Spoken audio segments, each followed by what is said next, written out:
20 de julho de 2011, sábado. Disfunção motora, formigamento, perda de fala. Não consigo entender direito de onde isso veio. Foi tudo tão rápido.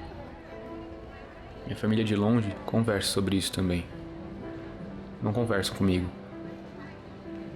O que sabem não foi por mim. Eu não disse nada. Mas todos percebem. É visível a todos.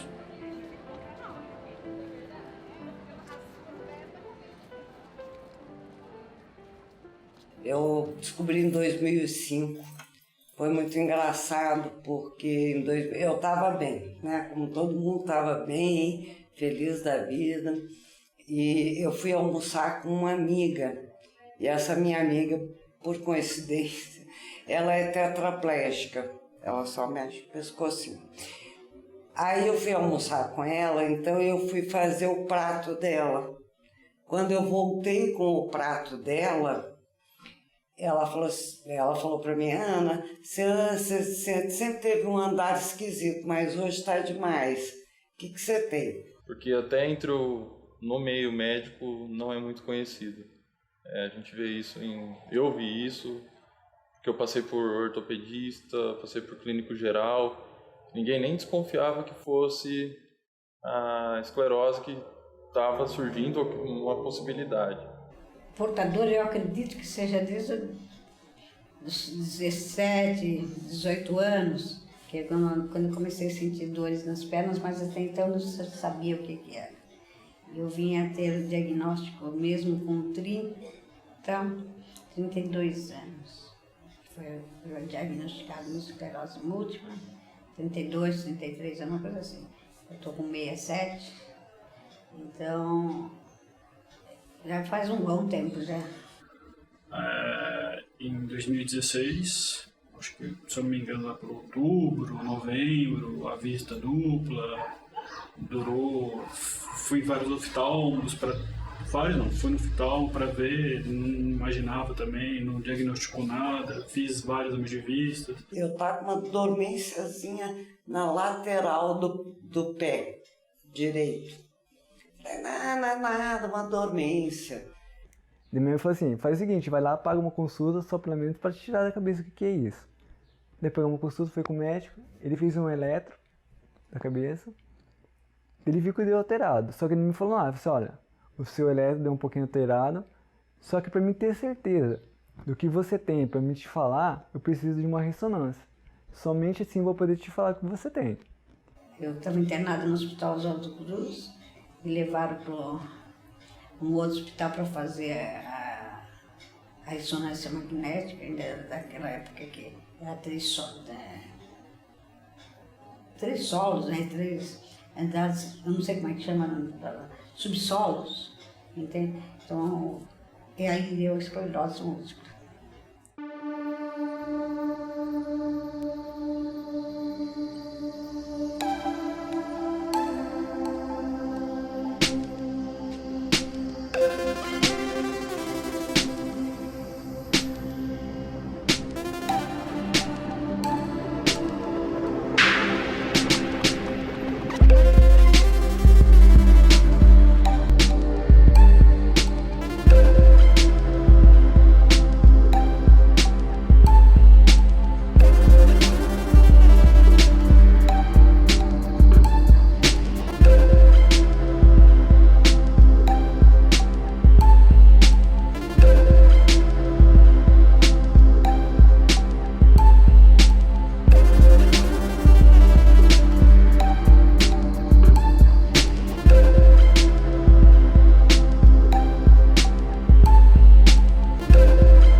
A esclerose múltipla é uma doença autoimune na qual o seu corpo vai atacar a sua célula, não chega a ser bem a célula neural, né? A célula nervosa. Porque a célula nervosa, ela é assim, ela é uma estrelinha e ela tem um rabinho.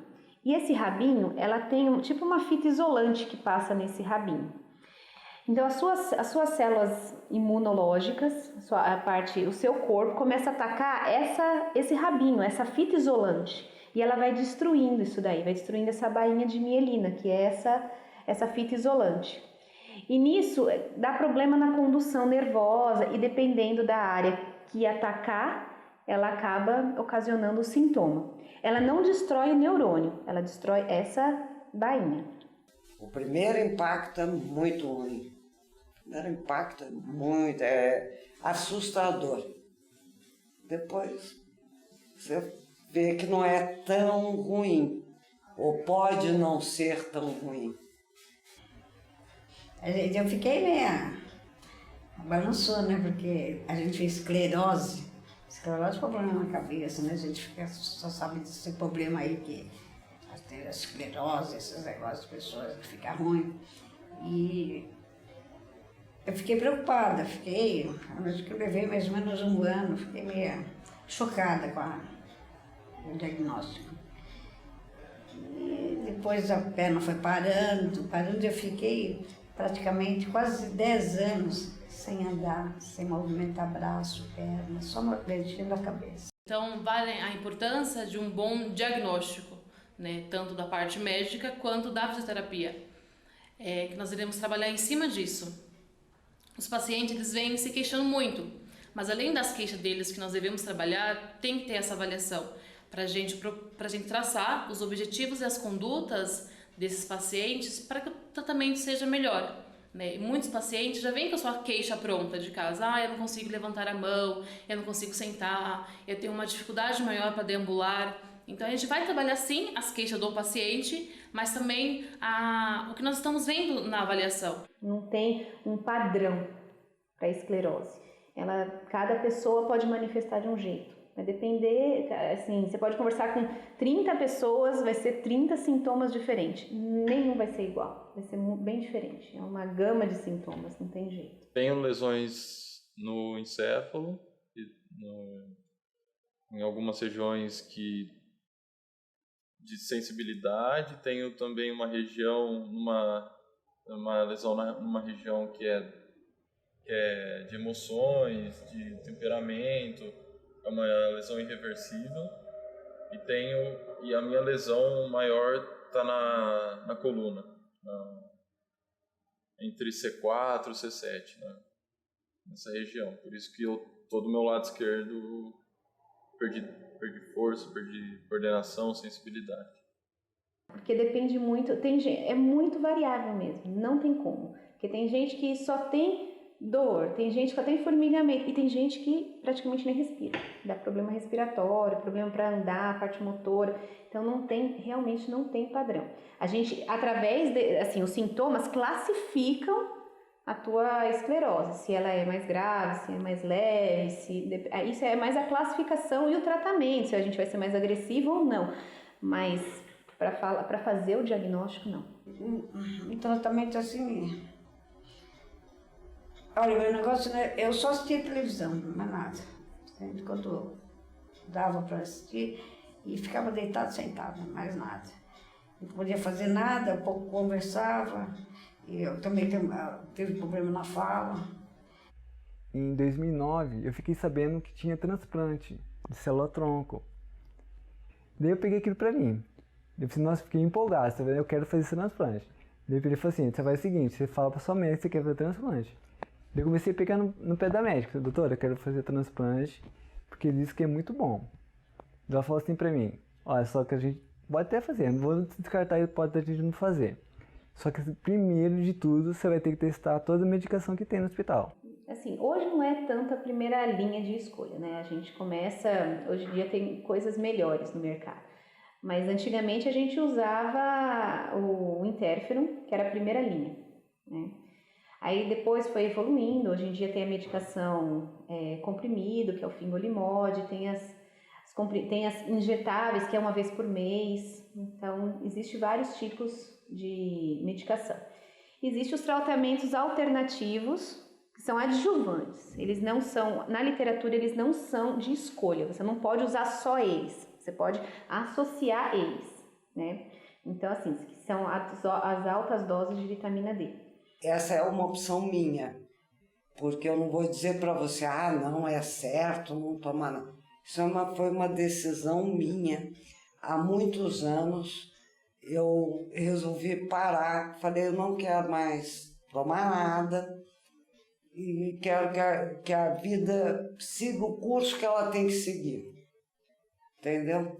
E não me arrependo, mas eu não estimulo ninguém se você toma, entendeu? Eu não recomendo, porque eu acho que isso é uma coisa individual, né? Para mim, foi a minha decisão. Eu tenho umas decisões fora do padrão, né? Então, é minha, serve para mim, não serve para você nem para outra pessoa. São 2 etapas do transplante. Fiz a primeira etapa, que é uma quimioterapia bem fraca, só para soltar as células do osso. Daí fiquei internado lá uma semana, só que eu fiz 2 dias de quimioterapia fraca. Eu peguei e voltei para casa. Daí a médica falou assim, agora vai ser o seguinte, você vai ter que dar um remedinho para me tomar, uma injeção, tipo uma insulina. Você vai aplicar todos os dias para ir soltando as células.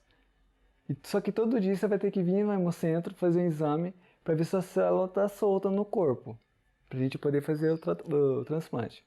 Isso é tudo bem. Disse, e nesse tempo seu cabelo vai cair. Eu falei, já não tenho muito cabelo, para mim não vai ter diferença. Ele falou, tem um medicamento novo no mercado, que aqui no Brasil, lá fora já tem, faz tempo, aqui no Brasil está começando agora. A única coisa é que você vai ter que entrar pela Unesp, ou, né, que não tem no sistema, no hospital não fornece, vai ter que entrar com ação judicial. Mas primeira coisa, você vai ter que ficar em observação aqui na Unesp, aqui em Botucatu, para ver se o seu corpo vai ter alguma reação ou não. Eu tomei, fiquei lá, tudo ok, então agora começa a tomar esse. Voltei para a cidade, entrei com ação judicial para adquirir esse medicamento e normal. Daí com o tempo agora tem um genérico, né, que mudou para o genérico e até hoje o genérico não é. O genérico foi horrível. Eu tomei o genérico, assim, porque vem 2 cartelinhas. Na segunda cartelinha da primeira caixa eu tive um surto. Não deu certo o genérico. Aí agora voltou para o original. O original eu entrei com ordem judicial. Que fez assim, aplicava num braço, aplicava uma seringa, daí tirava o sangue e passava numa máquina, daí dividindo tudo. Glóbulos brancos, glóbulos vermelhos, plaqueta, células, dividia tudo. Daí no outro braço voltava só o sangue, puro, sem nada. Daí eu fiz, não foi nada do que eu imaginava, eu achei que, nossa, não vou aguentar, mas sim, não é fácil, logicamente que não é fácil, mas não é um bicho de 7 cabeças também. Daí quando foi sexta, eu cheguei na sexta, fiquei sexta, sábado e domingo, só fazendo exame, fiz eco, fiz tudo pra ver como que tava o meu organismo por dentro, coração, essas coisas. Daí eu falei assim, como a gente vai começar a quimioterapia muito forte, a gente não vai ficar aplicando direto em você, então a gente vai colocar um catéter. A enfermeira veio falar pra mim quanto que tava, os glóbulos brancos, vermelhos, plaquetas, células. Hoje tá zerado. Hoje você, pelo amor de Deus, não bate, não cai, não faz nada. O que você fizer agora pode ser trágico. Então evita. Não é que você não vai levantar, você não vai poder... Não, mas evita. Você não pode bater, nada. Eu não tava sentindo nada. Pra mim, tava normal. Só que eles vieram falar que tava tudo zero. Eu falei, meu Deus, então eu tô morto-vivo. Morto de pé. Daí, só que a recuperação é o quê? É pegar as células. Então eu tinha que voltar a subir de novo. Chegar nos 200 mil, 300 mil, tudo de volta. Isso agora já não diz respeito somente a mim. Vejo os olhares perdidos da minha família. Dói tanto neles quanto em mim. Mas eu não sei como ajudar. Eu não sei como me ajudar. Mas acredite, eu tô fazendo o máximo que posso. Renato me deu a notícia por telefone, que ele tinha acabado de voltar do médico. Ele me explicou por cima, na verdade, do que ele tinha ouvido, né, da médica, mas até então a gente não sabia absolutamente nada, né? Eu acho que, inclusive, todo mundo usa o termo esclerosado errado, né? Os esclerosado para quem é maluco ou já é meio gaga, mas né, quando hoje a gente escuta, a gente já fala, né, fala assim, não, tá errado o termo, então quer dizer... Um aspecto que eu acho que eu sinto muito é o fato de eu pensar à noite, na hora que eu boto a cabeça no travesseiro, porque a esclerose ela é imprevisível, eu não sei como que eu vou estar amanhã. Então, na hora que eu coloco a cabeça no travesseiro, que eu vejo, acho que amanhã eu posso não estar andando, posso estar numa cadeira de roda. Esclerose, o que é esclerose? A gente não sabia o que era esclerose, então acho que a primeira reação foi pegar o Google, né, digitar esclerose múltipla para ver o que era, mas acho que em termos de emoção interna mesmo, foi o medo, né, e agora, o que a gente vai fazer, como a gente vai fazer, como é que ele vai ficar, até onde isso vai atingi-lo, né, o que eu posso fazer. A minha família ficou perdida, porque não tem nenhum médico na família, então na hora que minha mãe ficou sabendo que tinha alguma coisa, primeiro que ela não entendia, não tinha conhecimento da coisa. Uma coisa era eu, estava tranquila porque eu sabia o que ia acontecer, sabia o curso da doença, tudo. Agora, a minha mãe não, ela ficou meio desesperada, achava que eu ia morrer no dia seguinte, então foi um pouco mais complicado. Mas também aceitou numa boa, depois, assim, hoje pra ela, assim, nem parece que eu tenho nada, ela só me manda ficar mais quieta. Quando eu começo a fazer muita coisa parecida, ela já ela não deixa eu fazer tanta coisa, então ela acaba fazendo as coisas pra mim, pra eu não me desgastar tanto. O paciente, em geral, tem bastante queixa disso, de que eles têm sim uma limitação, mas de que não precisam ser vistos como pessoas incapazes. Acho que isso é respeito com o paciente também. A pessoa tem uma limitação sim, eu preciso tratá-la enxergando essa limitação e não de modo a negar ou a querer fazer tudo por ele. Isso também não desenvolve a pessoa. A esclerose múltipla é uma das doenças neurológicas mais comuns em todo o mundo. Mas apesar de sabermos do seu impacto significativo, as informações necessárias para auxiliar as pessoas diagnosticadas muitas vezes são inexistentes. A esclerose múltipla não é uma doença mental. Não é contagiosa. Não é suscetível à prevenção e não tem cura. Dados da OMS, em parceria com a Federação Internacional de Esclerose Múltipla, mostram que o número de portadores subiram de 2.100.000 no ano de 2008 para 2.300.000 no ano de 2013. A média nacional é de 18 casos a cada 100.000 habitantes. Segundo o Ministério da Saúde, 30.000 pessoas convivem com a doença no país. O tratamento é custeado pelo governo federal e os remédios são distribuídos pelo governo estadual através do SUS. Eu sempre fui uma pessoa que tinha 2 empregos, porque eu gostava muito do que eu fazia, que era em televisão. E eu gostava muito de fotografar. Então eu era, além de tudo, era de freela, trabalhava de fotógrafa para Veja, Estadão. Se eu digo para a pessoa que eu quero, eu vou, eu consigo. Eu caía muito, e para levantar tinha que me ajudar, e às vezes eu levantava sozinha, porque eu ia junto com o cotovelo. E eu sei que não. Quem olhava assim, dá vontade de chorar, segundo minha família. Né? Se eu tenho uma pessoa que pode me auxiliar a fazer uma tarefa, seja ela qual for, por que eu não vou aceitar isso? Eu não vou ser menos capaz se eu aceitar uma ajuda do próximo. Para quem desfilava na escola de São Paulo, ia para baixo para cima, dirigia, e tal, se ver aquele estado lá, então é lastimável, né? Então a gente... Essa parte emocional interfere muito, né? Então eles vêm com muito esse pessimismo, eu não vou conseguir. Mas explica, é cada dia de um dia, cada dia é um dia diferente, né? E não pode ser assim.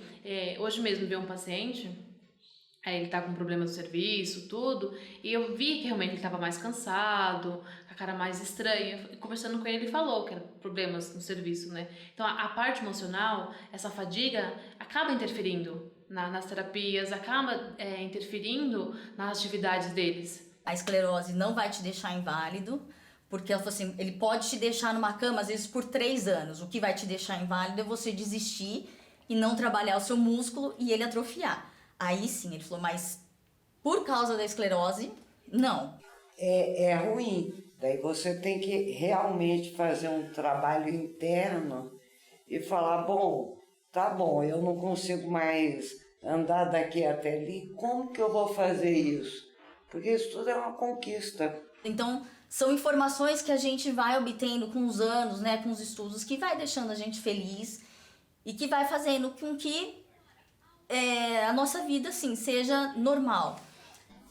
Muita coisa que eu machucava, então eu ia fazer artesanato, eu tentava cortar, imagina, com a mão que não fechava, eu tentava cortar as coisas, martelar. E eu sei que eu fui machucando, não dava para entender quanta graça que eu estava recebendo naquela hora, entende? O problema da esclerose não tá... Se você não acompanha, você vai sempre piorando. Porque, como eu falei, você tem o surto, depois você tem a remissão. E você nunca volta 100%. Então, o que é a ideia? É não ficar tendo esses surtos. Porque se você nunca volta 100%, você sempre volta com alguma sequelazinha. Imagina se essa sequelazinha se acumulando, entendeu? Então, a ideia é realmente você evitar que fique tendo esses surtos.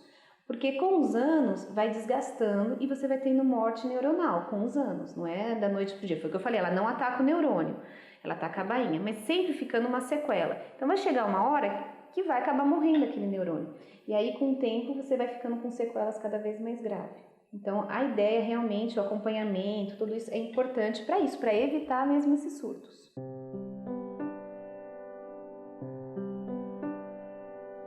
Faculdade, trabalho e remédio na geladeira? Comprimido diário? Tenho uma rotina que me foi imposta. Tenho novas responsabilidades. Tudo bem, eu entendo. Mas não é tão fácil assim. Esse corpo mole, cheio de dores. Quem eu sou? Já não me reconheço mais. Tudo isso ainda é muito confuso. Por favor, eu prefiro ficar sozinho.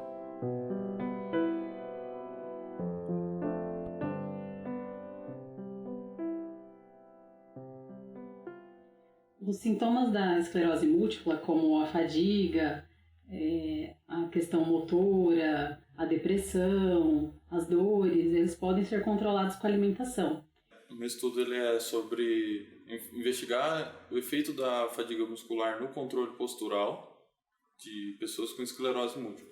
A esclerose dá uma fadiga muito grande, que é uma coisa que não é nada parecido com o que uma pessoa que não tem sinta de cansaço de correr uma maratona. Não é igual, né? Só quem tem sabe. Não é específico da esclerose múltipla. Toda doença crônica você tem uma fadiga. Existem remédios para isso. Não precisa ficar convivendo com essa fadiga crônica. Mas isso é muito comum em qualquer doença autoimune. Até mesmo a diabetes. Quem tem diabetes tem fadiga crônica, pressão alta, porque você tem que lembrar que seu corpo está lutando contra aquilo todo dia. Imagina você todo dia na mesma batalha, todo dia fazendo as mesmas coisas, você vai cansar, você vai ficar exausto, não vai ter jeito. Basicamente, assim, para a gente controlar a postura, a gente necessita de 3 sistemas principais, que é o visual, o somatosensorial e o vestibular. Como na esclerose, tanto pode estar afetado os 3 sistemas, quanto um ou outro, é muito imprevisível. Então, a questão do ômega 3, ele é anti-inflamatório. Então, uma alimentação mais rica em peixes, principalmente o peixe de água fria, como atum, sardinha, cavala, eles vão trazer o ômega 3 para essa questão anti-inflamatória. e diminuir a alimentação rica em carne vermelha, em embutidos, né, carne processadas, vai trazer esse controle desses sintomas, né? Então, a questão também do consumo de alimentos ricos em proteínas e B12, como o leite, os seus derivados, a carne magra em si, vai trazer essa vitamina B12 também para o controle da fadiga e demais sintomas. Eu acho até bobagem essa coisa de a gente ficar pensando, nossa, tem gente que está pior. Não tem gente que está pior, tem coisas diferentes. Não vou sair porque eu tô de cadeira de rodas, eu tô de muleta, o povo vai ficar olhando, né? Não é assim, mostrar para eles que eles continuam a vida normal. Já que a doença veio, eles têm que cuidar da doença agora, não pode deixar ela de lado. Mas eu tive muito perrengue na minha vida emocional nesses 2 últimos anos e o que foi me debilitando. Então eu acho e acredito que a coisa na esclerose que mais debilita é o emocional da pessoa. É a pessoa continuar ativa, é uma coisa muito importante, né? Os medicamentos são todos experimentais. Eu já experimentei um monte. Mas o melhor medicamento que eu vi é não me chatear. O paciente pode ter uma depressão no decorrer da doença, pode ser por N fatores, ele pode ser uma reação à medicação, pode ser por essa readaptação que ele precisa à vida dele. O Renato chorou muito, mas acho que ele não lembra, né, Rê? Mas eu acho que tudo isso faz parte, entendeu? De você realmente pensar aí agora o que eu vou fazer, né? Como é que eu vou ficar. Então, existem outras medicações. Quando o paciente tem muita dor, muito atrofiado, a gente entra com relaxante muscular, que isso aí melhora muito o paciente, melhora a dor do paciente, antidepressivos, porque é muito associado à parte emocional, então você tem que associar esses remédios. Então, eu acho que você tem essas alternativas para a gente fazer, a gente tem que elaborar. E uma coisa, a esclerose, ela não tem uma causa, foi o que a gente falou, mas ela tem fatores desencadeantes. Então, quanto mais melhor o paciente vive com ele mesmo, menos estresse, essas coisas, menos surtos ele vai ter. A gente sabe que na esclerose múltipla a comorbidade psiquiátrica ela é maior do que nos pacientes sem esclerose, nas pessoas sem esclerose múltipla. Então, é comum os pacientes desenvolverem uma bipolaridade, um quadro depressivo. Então, a depressão, ela vem com vários fatores, né?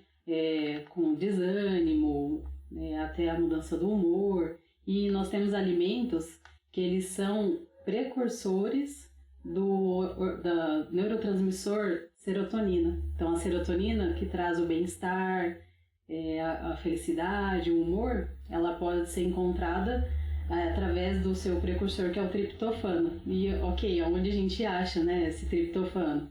Em simplesmente alguns alimentos do dia a dia saudáveis. Então, assim, a banana é um alimento rico em triptofano e vai fazer esse papel de despertar a serotonina em quem tem a depressão.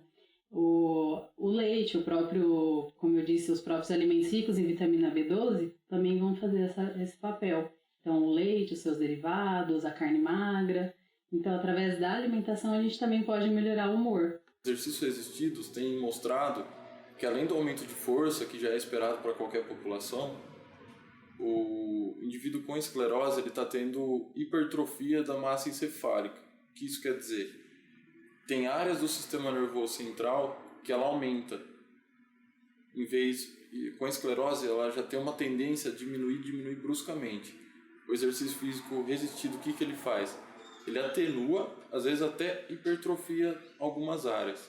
Por isso, há uma importância muito grande das pessoas estarem realizando atividades físicas, não só exercícios resistidos.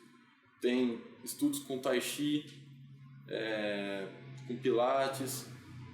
Esses estudos mostram, por exemplo, a fadiga, que ela diminui. A percepção da pessoa em relação à fadiga, ela vai diminuir. E até melhorar o controle postural, que é uma das coisas que eu estou estudando. Então, exercício físico é muito importante, muito mesmo, para pessoas com esclerose. Mas quanto tempo demora isso? Aí é uma coisa de cada um, né? Quanto mais você se abre para o novo, para as experiências boas, para você orienta e a pessoa adere a isso, realmente o tempo não é muito grande, não. Tudo você acha uma forma, basta você querer. Por exemplo, o exercício físico, a gente sabe que libera endorfinas, dá um bem-estar e daí você acaba ficando assim, mais tranquila, essas coisas, dá uma tranquilidade. E além do que, promove melhora muito a dor. O paciente que tem esclerose tem muita dor, a maioria. Então você tem, assim, você com o exercício físico, você melhora o tônus muscular, essas coisas e melhora a tua dor. E ajuda, foi o que eu falei, você fica mais tranquilo, você tem aquele bem-estar, evita você ficar entrando tanto em surtos. Tá? Por isso que é importante a parte do exercício, como qualquer outra doença crônica. A nutrição também, se você come bem, assim, toda doença autoimune está relacionada à alimentação. Hoje, por que a gente tem mais doença autoimune hoje do que a gente tinha muito antes? Porque a gente come tudo errado hoje, né? A gente come muito fast food, a gente come... E querendo ou não, isso daí acaba desencadeando doenças, não tem jeito, entendeu? Então, se você tem uma alimentação mais saudável, você tem muito mais, assim, menos chance de aparecer alguma doença autoimune ou então controlar a tua doença. Tanto tempo, tantas lições, ela chegou e ficou. Ela, sujeito indefinido. Indefinido, mas que se sente a presença, bem sabendo. Não sei se entendi realmente como lidar ou se foram os anos que ajudaram. Mas hoje já não brigamos mais. Ela me ensinou algo muito importante. Agora eu sei o meu limite.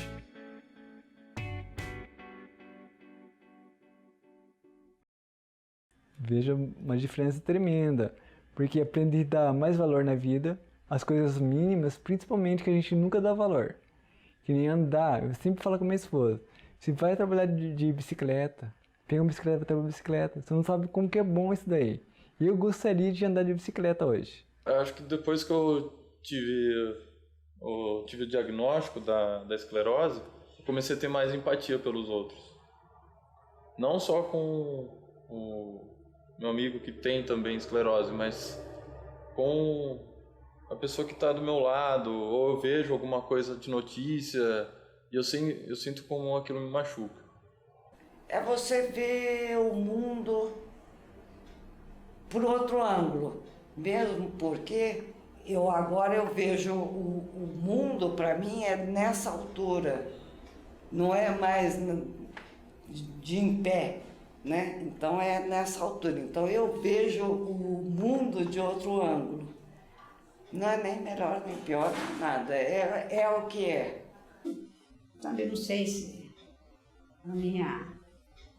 E nem eu falo assim, eu não sei se a minha expectativa de vida é grande, errada, mas eu quero viver. Não importa como eu quero viver. Eu falei, se eu tiver que andar com a bunda no chão, desculpa a expressão, mas é verdade, como eu já andei, para mim tanto faz. Eu vou. Se eu tenho que conversar com você sentada no chão e você de pé, eu olho para cima, não tem importância, eu converso. Se tu desce no mesmo nível que o meu, você desce um pouquinho, senta no chão também, a gente conversa. Se não der, tudo bem. Entende? Já fui de chegar, não é exigir da pessoa, de achar que a pessoa podia colaborar, de vir isso. Não dá, isso não dá importância. Eu vou. Eu tive que remanejar muita coisa. Eu falei, eu vivia sobre estresse, era muita coisa, aquela bagunça, então eu tive que aprender a diminuir um pouco. Não vou falar que eu mudei, né, totalmente, mas tive que aprender a diminuir um pouco. Então, evitar dar tantos plantões, evitar tanta correria, dar uma diminuída, dar um break na vida. A esclerose, eu acho que ela ajudou para que a gente ficasse mais unido ainda. Entendeu? Então, assim, é uma doença sua, mas é uma luta nossa, né? E eu acho que isso é muito positivo, porque, de uma certa forma, é uma meta em comum que a gente tem, de vencê-la todos os dias. Talvez ela não tenha me ensinado, mas ela tenha me feito ver algumas coisas de forma mais clara. Como, por exemplo, você vai falar, que bobagem, mas é porque na época eu não tinha entendido a profundidade e a importância de uma calçada, do ir e vir. Hoje, eu efetivamente entendo. E olha que eu moro num bairro bom, privilegiado, que é o Paraíso. Mas é horrível, eu não consigo sair de cadeira sozinha. Eu sou obrigada a ter uma pessoa me levando. Acho um absurdo. Existem os direitos em questão de acessibilidade, por exemplo, preferência de atendimento. No caso de pessoas diagnosticadas com esclerose múltipla, existe já uma lei, que é 13.146 de 2015, que fala das deficiências de uma forma geral. E deixa bem estabelecido no seu artigo 111 que deficientes, idosos, gestantes, lactantes, obesos, pessoas com crianças de colo têm acesso ao atendimento preferencial. No caso de uma pessoa diagnosticada com esclerose múltipla, ela tem esse direito, mas além do diagnóstico, ela precisa estar num estágio da doença onde se gera alguma sequela, alguma deficiência, para ela se enquadrar nesse quadro de direitos, por exemplo. Tirei para pôr no carro em vaga especial. Eu tento evitar ao máximo usar a vaga, porque eu sei que tem muitas pessoas que necessitam dessa vaga mais do que eu, que tem, né, locomoção e tal. E você vai em vários lugares da cidade, geralmente sempre cheio. E eu só paro em último caso, quando tem essa vaga especial que eu tenho direito. Se tem uma vaga ou não, eu até pago para não usar a vaga especial. Falar, não tem, vou usar, já que eu tenho direito. As vagas especiais também são de direito das pessoas diagnosticadas com esclerose, porém entram no mesmo patamar das filas preferenciais, que a pessoa vai ter que provar, através de um laudo médico, que ela realmente precisa utilizar aquela vaga. Porque a vaga especial ela é direcionada a pessoas que têm uma redução de mobilidade, uma deficiência de locomoção, pode ou não ter o uso de cadeira de rodas, aparelhos ortopédicos, próteses, entre outras coisas. Então, a pessoa diagnosticada com esclerose, ela vai ter que passar por um laudo médico para poder provar que ela tem necessidade de estar usando essa vaga especial. O papel tá lá, se um guarda passar ou não vai ver que tá lá, tá no meu nome, não vou fazer nada porque eu tenho o direito. Mas as pessoas já olham e falam, saiu bem do carro, tá bem. Não sabe. Tipo assim, no meu caso, mas tipo assim, qualquer coisa você pode tirar, se você tem um pino no braço, alguma, nem seja uma enfermidade que seja, tem o direito de ter essa vaga, tem o direito de uso, mas as pessoas já olham torto para você referente a isso. Vai já que você não pode parar. Ele falou, você tá bem, Vem perguntar o porquê você parou ali. Para usar essa vaga é necessário o uso do cartão com autorização. Esse cartão ele pode ser requisitado no seu próprio município, na prefeitura municipal, na seção de trânsito, se seu município tiver cadastrado no Sistema Nacional de Trânsito, ou se não tiver cadastrado em qualquer unidade do Detran. Uma coisa que é importante deixar bem clara, e que as pessoas às vezes deixam passar batido esse assunto, é que não precisa necessariamente ser o condutor do automotor. O passageiro também pode ter direito ao uso dessa vaga. Um filho menor de idade, por exemplo, que tem esse tipo de dificuldade de locomoção, o seu pai pode estar dirigindo o veículo, mas ele tem o direito de uso dessa vaga, contanto que ele tenha o cartão em mãos. Quando a gente fala dos sintomas, por exemplo, de fadiga, isso é você está fazendo corpo mole, eu também tenho isso, eu também tenho cansaço, só que ninguém entende que pode acontecer, não é uma coisa que a gente controla, são fatores centrais dentro do sistema nervoso que faz a gente ter esse sintoma. Não é porque eu quero estar cansado, não é porque eu não quero fazer o que me foi pedido, é porque eu sinto cansaço. Não é pouco, é muito. Muito mesmo. Eu tenho que eu tenho que descansar mais, apesar que eu não descanso, mas eu teria que descansar mais. Não é uma coisa, não diria que me limita para fazer atividades físicas, por exemplo, mas são fatores que me limitam a fazer algumas atividades que eu tenho que pensar. Mas a questão do preconceito eu sofri em relação a isso. As pessoas não entendem o que é ter fadiga, o que é ter esse cansaço que às vezes você fala, não estou aguentando. É complicado esse aspecto. O auxílio, ele é um benefício por incapacidade, onde a pessoa, através de um laudo médico, precisa comprovar que ela está incapacitada temporariamente para exercer o seu trabalho. A pessoa que quer requerer esse auxílio, de uma forma burocrática falando, ela vai ou ela pode ir em alguma unidade da Previdência Social da sua cidade, ou até mesmo pelo site oficial do INSS, ela vai fazer um agendamento para marcar uma perícia médica. Nessa perícia, ela terá que levar os documentos que estão todos estabelecidos no próprio site. Quando ela for fazer o agendamento, já vai ter os documentos que ela precisa levar. E ela vai passar por essa perícia. Se nessa perícia ficar constatado que ela está com uma doença que impede que ela exercite sua função por um tempo determinado, ela vai ter direito a esse auxílio. E no caso do portador de esclerose, ele entra nisso. Se ele estiver, por alguma progressão da doença, com alguma dor muito forte, ou alguma paralisia de algum membro, que seja algo temporário, que com a reabilitação ele possa voltar a exercer a função dele futuramente, ele pode entrar com esse pedido de auxílio doença. Infelizmente, faltavam 3 anos para eu me aposentar por tempo de serviço. Mas, sabe que empresa, independente da empresa, não vou falar a empresa que eu trabalhava para não falar mal, né? Que era uma emissora de TV grande. Eu poderia ter, se eles tivessem tido um pouquinho de coração, porque afinal de contas trabalhei lá 17 anos.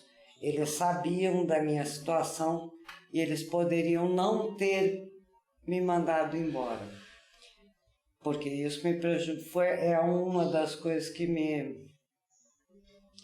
das minhas chateações, né? Porque eu fiquei sem plano de saúde, né? E você se aposentar é mais difícil. Você se aposentar por invalidez. Enfim, me causou um monte de problema.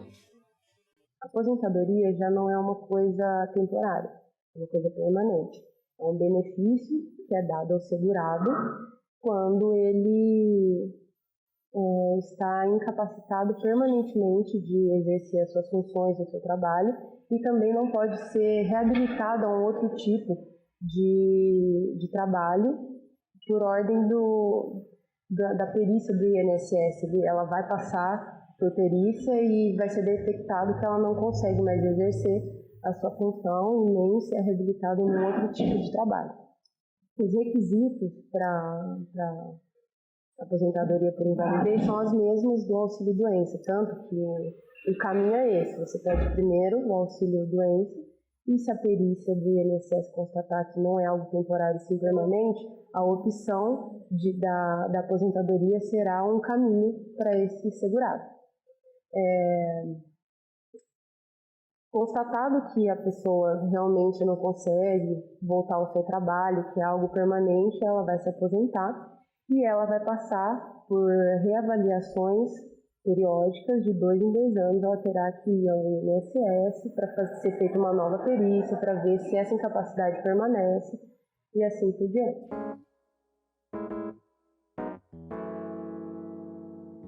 Como diria Vinícius, a vida é a arte do encontro, embora haja tantos desencontros pela vida. E nesse vai e vem da vida, me reencontrei, me redescobri. Agora eu gosto do que vejo e do que aprendi. As cicatrizes contam as histórias, as mesmas histórias que movimentam a vida e criam essas cicatrizes. E assim, fazemos parte desse ciclo por múltiplas razões.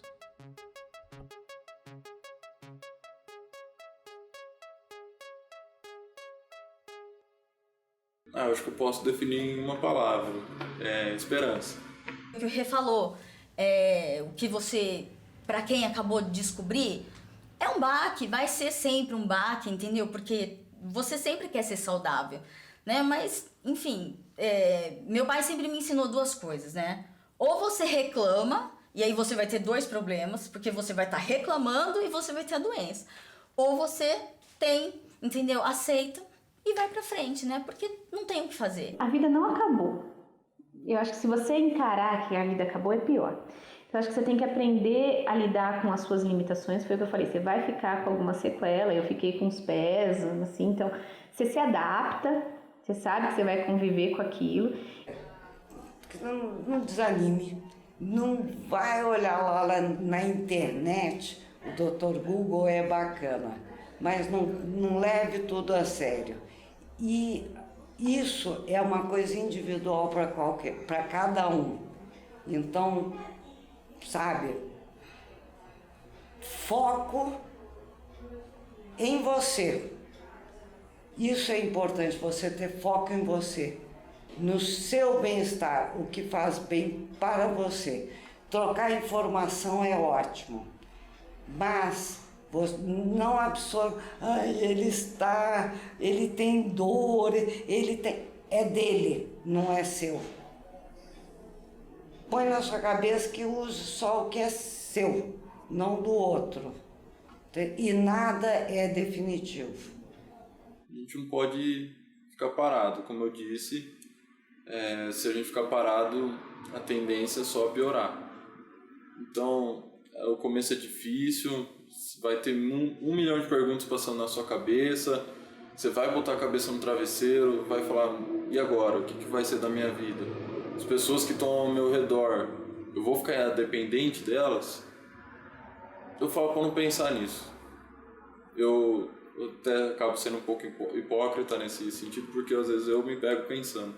Mas é uma experiência vivida por mim que eu sei quão ruim é isso. Então, não pense nisso. Viva a vida. Tem terapias alternativas, tem medicamento, tem 1 milhão de coisas. Busque saber sobre a doença.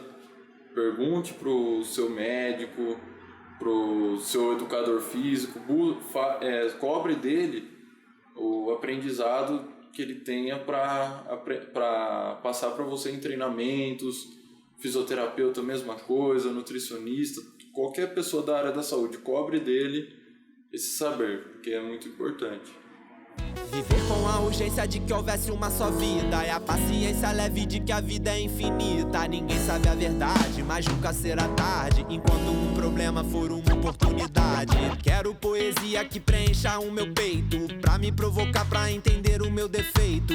Uma poesia pra fortalecer a meta, aquilo que te faça acelerar a bicicleta. Cada um é o que sobrou de ontem, o que juntou de tudo. Diretor, protagonista e roteirista do seu mundo. Vítima ou culpado, castigo ou recompensa. Esteja em nós o nosso reino, perdoai-nos tanta ofensa. Todos, é um milagre, é um teste, um sonho, uma cruz. Diz pra mim qual é o rosto de Deus. Talvez seja o seu, talvez seja o meu. Ou nada, ou tudo, todos. É um milagre, é um teste, um sonho, uma cruz. Diz pra mim qual é o rosto de Deus. Talvez seja o seu, talvez seja o meu.